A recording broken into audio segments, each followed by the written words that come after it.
Show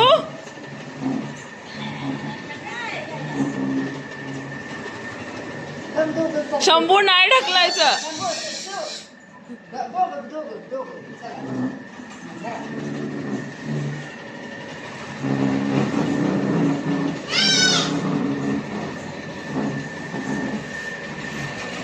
नमस्कार मंडळी, स्वागत आहे तुमचं आपल्या आणखीन एका ब्लॉगमध्ये. तर कसे आहात सगळे? पाठीमागच्या 2-3 दिवसात ना मी माझ्या माहेरी आलते. आमच्या इथं ना सुवासनीचा कार्यक्रम होता. तर चला म्हटलं हा व्हिडिओ तुमच्यासोबत शेअर करा. आता मगाशी तर तुम्ही बघितलंच शिव आणि शंभूचं कसं भांडण चालू आहे ते, बरं का. शिव शंभू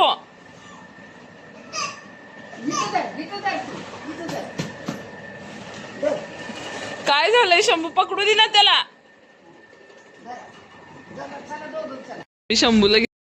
शिवला काय शंभू सोबत खुर्ची शेअर करायची नव्हती, त्यामुळे दोघांचं चांगलं भांडण होतं. एवढूशे दोघं पण अजिबात एकमेकांना काही साहित्य घेऊ देत नाहीत. मग काय, शिव गेला जिजीकडे आणि शंभूला मी उचलून घेऊन आलते. आणि शंभूला ही 2 पांढरी बदकं लय आवडतात. मग आम्ही त्यांना धरायला त्यांच्या पाठीमागं पळत होतो आणि ती मात्र आमच्या पुढं पळत होती, बरं का. तसं तर ही धरू देत नाही ती, बरं का. पण शंभूला खेळवायसाठी ना मी त्याच्या पाठीमागं त्याला घेऊन चालत होते. आता ही व्हिडिओमध्ये जरी छोटी दिसत असली ना, ही साईजनं मोठी ती आणि हे चावतात, बरं का. इकडं ना सकाळच ना सुवासनींची तयारी चालू होती. आईनं अगोदरच गरम पाण्यात खीर भिजू घातली होती आणि इकडं बाहेर आम्ही चूल मांडून ना तिथं खिरीला आदान ठेवलं होतं. 3 किलोची खीर बनवायची होती आम्हाला, खपली गावाची.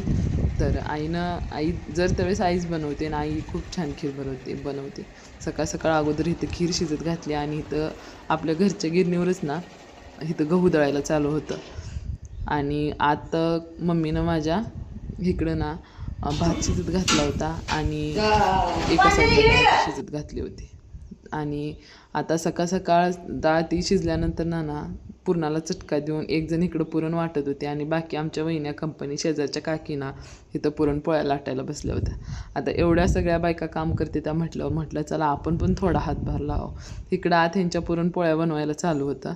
तर म्हटलं चला, वहिनीने अगोदरच भाज्याचं पीठ भिजत घातलं होतं आणि वहिनी 1 नंबर पीठ भिजवतात, बरं का, भाज्याचं. खूप छान टेस्टी. मग मी म्हटलं वहिनींना शंभू झोपलाय तोपर्यंत मी पापड्या तळायचं आणि भजी टाकायचं काम करते. एक काम करता बाकी नंतर ह्यांनी माझ्या मागं भरपूर कामं चिटकावली. तो भाग वेगळाच आहे. मी अगोदर इथं पापड्या तळून घेतल्या तेलामध्ये. खीर शिजल्यानंतर ना खीर उतरून इथंच बाहेर वहिनीने मला तेल वगैरे वतून दिलं होतं आणि मस्त असं बाहेर भारी वाटत होतं, बरं का. इकडं भजी ते तळायला धूर लागत नव्हता, वाफ लागत नव्हती, काय नाही. निवांत असा आर पडला होता आणि चूल 1 नंबर पिटली होती. आणि इथं ना फक्त आयत्या पिठाची भजी करायचं काम माझ्याकडं होतं आणि वहिनी भजी 1 नंबर बनवतात. कधी मला जमलं ना तर त्यांच्या भजीची रेसिपी ना मी तुमच्यासोबत नक्की शेअर करेन.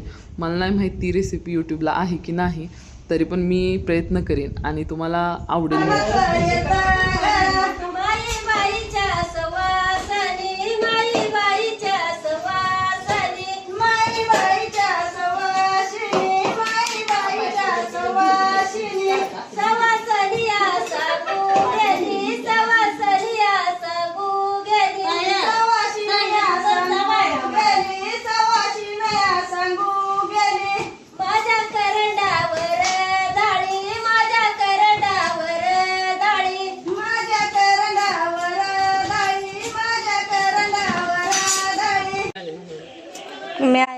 मस्त असं ना माईबाईची गाणी म्हणतात त्यांना. मी जिजीला विचारलं, पण ही गाणी आज चालू होती त्यावेळेस मला आठवलं, आम्ही लहान होतो ना त्यावेळेस जिजी म्हणजे माझी आजी जात्यावरती हरभरे वगैरे भरडताना ना ती ओव्या म्हणायची. ओव्याच होत्या बहुतेक, मला नाही एक्झॅक्टली आठवत. तर त्या ओव्या ना जिजी आमची नावं घेऊन म्हणायच्या. आम्ही ती जिजी नातवंड आहे ती ना त्यांच्यासाठी. आणि इकडं तोपर्यंत भावड्या आणि भैयाना 2 जण वैरण घेऊन आलती गायांची. 3 वाजले होते, त्यामुळे गायांचं टाईम आता ह्यांचं काम चालू होणार होतं. मी तुमच्यासोबत व्हिडिओ शेअर केला, त्यात तुम्ही बघितलं असताल. आणि तर तीच भजी तळायची झाल्यानंतर ना मी तिथंच आपलं ना मस्त असं भाजी बनवून घेतली. आता रासेवर भाकरी आणि भाजी असते हे तर तुम्हाला माहीतच असेल. नंतर इथं ना मी कटाची आमटी बनवली. ही आमटी मी 50 लोकांसाठी बनवलेली, बरं का. ह्याची निम्मी अर्धी तयारी वहिनींनी केली होती, निम्मा अर्ध मी करून घेतलं. मसाला मीठ सगळं एकदम परफेक्ट झालं. तुम्हाला जर याची रेसिपी हवी असेल ना, ती पण एवढ्या सगळ्या लोकांसाठी, मला नक्की कमेंट करा. मी तो व्हिडिओ आपल्या चॅनलवरती अपलोड नक्की करेन.